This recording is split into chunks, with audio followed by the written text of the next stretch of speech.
Thanks everybody for giving us this tour and this information. I thank Dr. Reiser and the other great physicians at the Ohio State University Medical Center, and also Ron and Lyle, who helped demonstrate what it actually meant for the patient. And this really is about the patient and about results for them. When I voted for the Recovery Act, I knew that the health information technology portion of that would be good for Ohio. Be good because it'll bring jobs and some more economic development and spin-offs for Ohio. I understood that it could improve patient quality and patient care. But this visit here really puts it into perspective. Seeing actually how it would work with the patient. How it could protect the patient from getting unnecessary radiation, for example. How it could help with the emergency room admissions. And I'm very excited to hear how it could be used to advance scientific and medical knowledge in the research field. So you are to be congratulated, all of you, for your pioneering work, for taking this step, for not being afraid of change, and moving forward to help us improve health care for people in Ohio and showing the way how we can do it for the country. And I'm so proud that the Secretary of Health and Human Services, the Honorable Kathleen Sebelius, is able to be with us today, and I'd like to introduce her to you. The Honorable Kathleen Sebelius. Thank you. Good morning, everybody. It's great to be back in Ohio. I knew Brutus the Buckeye did a lot of things. I didn't know he was a medical provider today, so I'm glad to have that piece of the puzzle about Brutus. I'm thrilled to be here with Congresswoman Kilroy because it's thanks to her leadership and her colleagues in Congress that we have the opportunity and the investment in health technology that, as Dr. Gabby just said, will be transformational. I don't think there's any question, and Ohio State is part of that transformation. We went from the existing status in the sports clinic full of lots of paper files to the primary care unit to see what an electronic record now looks like and what the doctors can access into the research area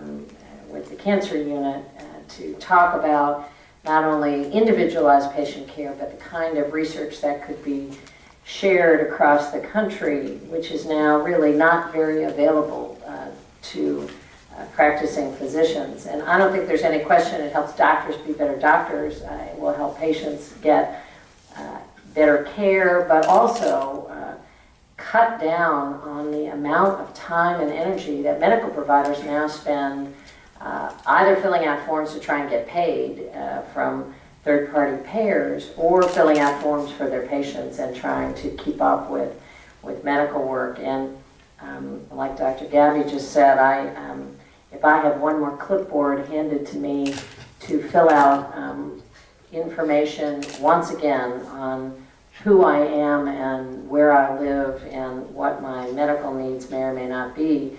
And as frustrating and time-consuming as that is for me, I think about my 88-year-old dad, who frankly has some memory challenges these days, and the notion that too often his health history should be captured in his own memory bank is a little frightening in terms of interfacing with the health system. So it's been a delight to be here.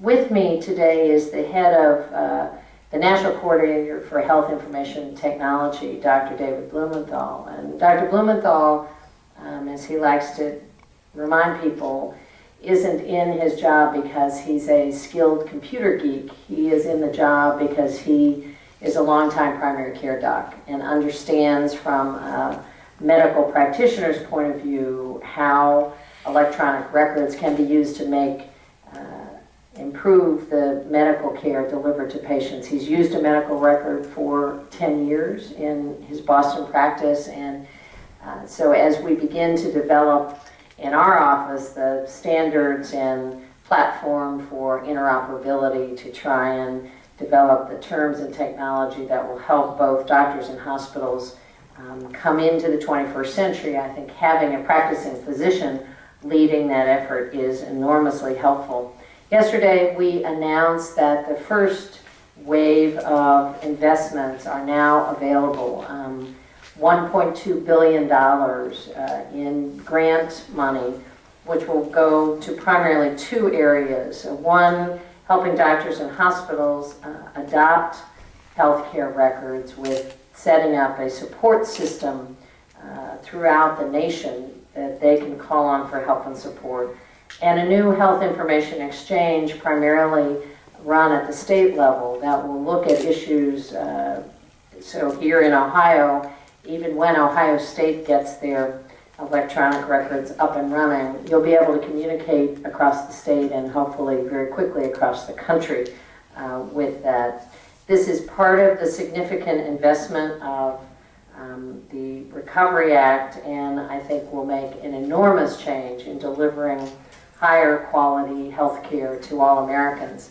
Now, electronic medical records won't solve all the issues of the healthcare system, but it's an important building block in terms of what a reform system looks like. I think the companion to that building block is the reform legislation that is pending in Congress, which will make available an affordable coverage for all Americans, which will reinvest in health and wellness, make sure that we have primary care doctors and health homes into the future, and really change the rules once and for all for insurance companies. So we no longer have a system where private insurers pick and choose who in America has health coverage. But no question that this investment in the Recovery Act is a key building block to get us there, and it's very impressive to be here at Ohio State and see the kind of work that's already underway, the kind of best practices that can be modeled across the country. And one great feature of me visiting here today is that I then get to take your story and spread it around to folks who may be a step or two behind, and tell them that they have colleagues to call on here at Ohio State to learn about the pathway of the future. And with that, I'd like to call on Dr. David Blumenthal for a few comments.